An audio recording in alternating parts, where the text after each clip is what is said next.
नमस्कार, NBSC news में आप सभी का बहुत बहुत स्वागत है। मैं हूं आपके साथ दीपिका।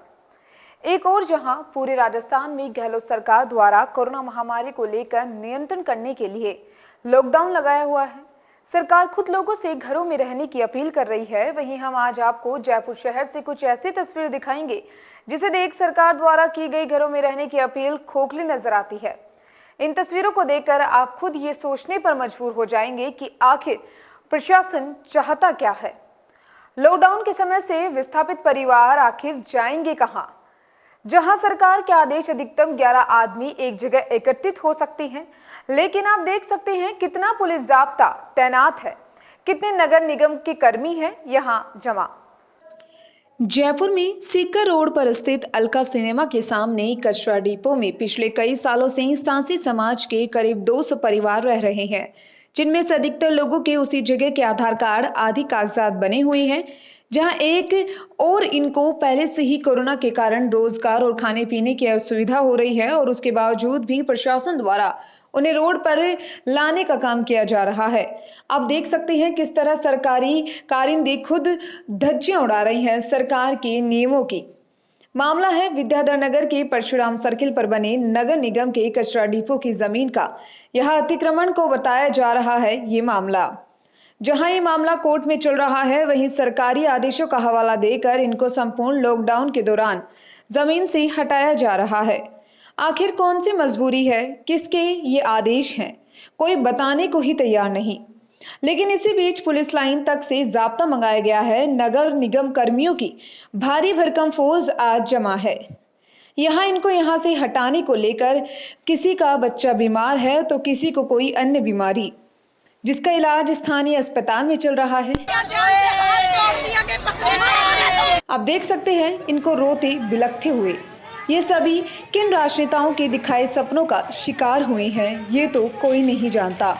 इनका प्रतिरोध देखकर आप खुद जान सकते हैं कि ये कितने परेशान हैं, ये किस तरह से सरकार को कोस रहे हैं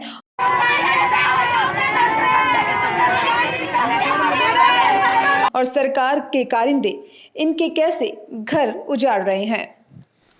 आज हमारे साथ मौजूद हैं सांसी समाज के अध्यक्ष राकेश पिड़ावत। आज इनसे जानेंगे कि राजस्थान में ये जो घुमंतु जातों को लेकर पूरा मामला चल रहा है वो क्या है। आइए इस पूरे मामले के बारे में बताइए कि कैसे क्या सब कुछ हो रहा है। मैं पहले अपना परिचय दे दूं। मैं राजस्थान प्रदेश महासचिव हूं सांसी समाज से, और ये हमारे सांसी समाज के करीब 150-200 जो परिवार है, जो करीब पिछले 15 सालों से यहाँ निवास कर रहे हैं। और यहाँ पे करीब इनके सभी डॉक्यूमेंट जो आइडेंटिटी प्रूफ है वो इनके बने हुए हैं, जैसे आधार कार्ड है, परिचय पत्र है, राशन कार्ड वगैरह है। और हमने 1-2 बार पहले भी यहाँ पे जेडे की सर्वे रिपोर्ट भी करवाई है, और उसके आधार पे हमने 2 साल पहले एक हाई कोर्ट में एक रिट PIL जारी की थी।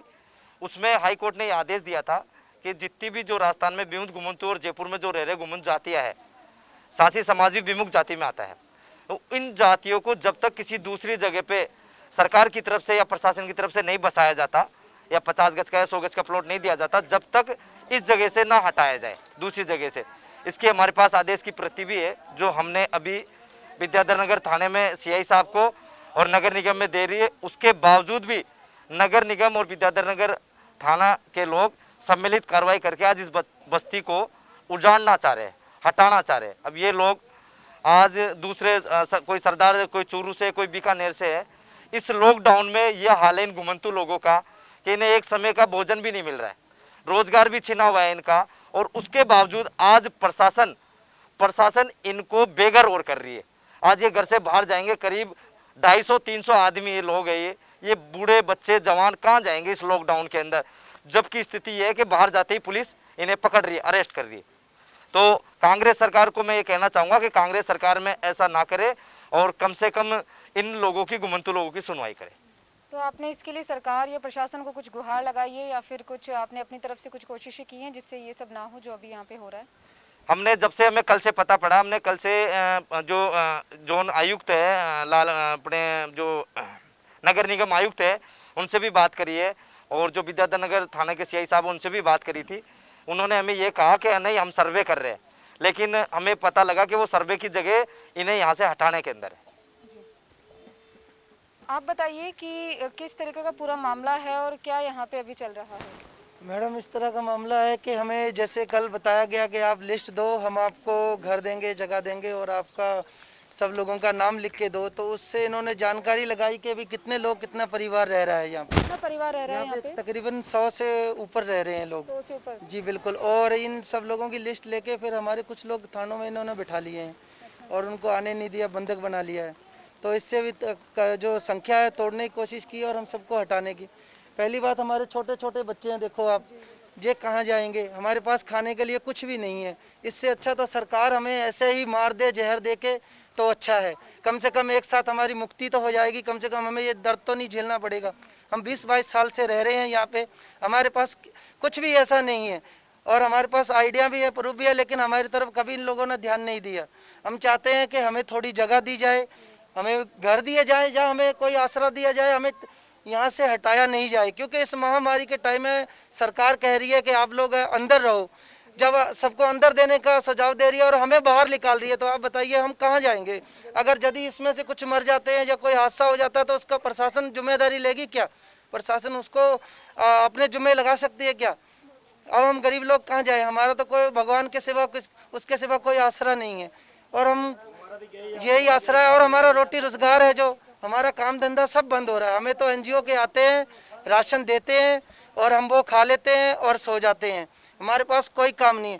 जो ये बच्चे हैं 12वीं में, कोई 10वीं में, 11वीं में ऐसे पढ़ रहे हैं मुर्जीपुरा स्कूल में भी, सरकारी स्कूल में, जो अभी बैठे हैं, इन लोगों का भी भविष्य खराब होगा। कोई कबाड़ चुगेगा, कोई डाकू बनेगा, कोई चोर बनेगा, फिर यही सरकार कहेगी कि यहाँ पे ऐसे करते हैं। सासी समाज को बढ़ने तो दे नहीं रहे, पीछे कर रहे हैं। अब सासी समाज कहाँ जाएगा? हम लोग सुधरने की कोशिश कर रहे हैं, ये लोग हमें बिगाड़ने की कोशिश कर रहे हैं। अब कहाँ जाए बताओ आप भी? तो अगर प्रशासन ये कदम उठाती है तो उसके बाद आपका आगे का क्या होगा, कि किस तरीके से आप अपना, जो आपने अभी अपना घर बसा रखा है यहाँ पे, अगर सरकार यहाँ से इनको हटा देती है तो फिर उसके बाद क्या आपका आगे का होगा? मैडम देखो, हटेंगे तो हम नहीं, हमें सीधी सी बात है, हम कहाँ जाएंगे? हमारे पास कुछ आगे कुछ पीछे, आगे कुछ पीछे हमारे कुछ है नहीं। यही हमारे पास सहारा है, यही हमारे पास जगह है। या तो हम यहीं मर जाएंगे और क्या होगा? हमें मार देंगे, इससे अच्छा है लाठियां ले आए, गाड़ियां चढ़ा देंगे हमारे ऊपर, घर तोड़ देंगे, और क्या करेंगे? और क्या करेंगे हम? कहाँ जाएंगे हम? हमें सरकार से यही हाथ जोड़ के विनती है, यही गुजारिश है कि हमारे ऊपर ये जुल्म ना करें और हमारे पे रहम करें और हमें कहीं जगह या घर दे दें जहां हम रह सके, अपना रोटी गुजारा कर सकें। बस हमारी सरकार से यही विनती है। कोई लड़ाई नहीं है हमारी सरकार से, कोई जोर जबरदस्ती नहीं है, क्योंकि सरकार से और बड़े प्रशासन से हम बड़े नहीं हैं, हम नहीं जीत सकते सरकार से। तो हमारी तो हाथ जोड़ के विनती है उनसे और गुजारिश है यही कि भाई हमें जगह दी जाए और हमें घर दिए जाए और हमारा आसरा बनाया जाए, हमारे आसरे को नहीं तोड़ा जाए। और जब तक लॉकडाउन है तो हमें यहीं रहना चाहिए और यहीं रखना चाहिए, हमें बाहर ना हो जाए। हम कहाँ जाएंगे? मर जाएंगे मैडम, इसके सिवा हम कहाँ जाएंगे बताओ? तो देखा आपने किस तरीके से ये लोग अपना दर्द बयां कर रहे हैं। जहां सरकार एक तरफ सबको ये कह रही है कि घर के अंदर रहिए, वहीं इन लोगों को यहां से बेघर किया जा रहा है, जो बिल्कुल भी सही नहीं है। अब देखना होगा कि सरकार का या इन लोगों का आगे का कदम क्या होगा। नमस्ते।